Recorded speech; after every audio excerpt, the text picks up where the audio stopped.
The fierce dinosaur was trapped inside his cage of ice. Although it was cold, he was happy in there. It was, after all, his cage. Then along came the lovely other dinosaur. The lovely other dinosaur melted the dinosaur's cage with kind words of loving thoughts. I like this dinosaur, thought the lovely other dinosaur. Although he is fierce, he is also tender, and he is funny. He is also quite clever, though I will not tell him this for now. I like this lovely other dinosaur, thought the dinosaur. She is beautiful, and she is different, and she smells so nice. She is also a free spirit, which is a quality I much admire in a dinosaur.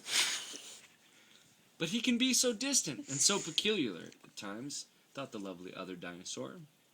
He is also overly fond of things. Are all dinosaurs so overly fond of things? But her mind skips from here to there so quickly, thought the dinosaur. She is also uncommonly keen on shopping. Are all other lovely dinosaurs so uncommonly keen on shopping?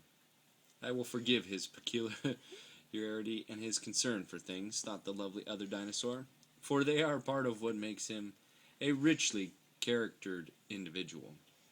I will forgive her skipping mind and her fondness for shopping, thought the dinosaur, for she fills our life with beautiful thoughts and wonderful surprises. Besides, I am not unkeen on shopping either. Now the dinosaur and the lovely other dinosaur are old. Look at them. Together they stand on the hill, telling each other stories and feeling the warmth of the sun on their backs. And that, my friends, is how it is with love. Let us all be dinosaurs and lovely other dinosaurs together, for the sun is warm and the world is a beautiful place.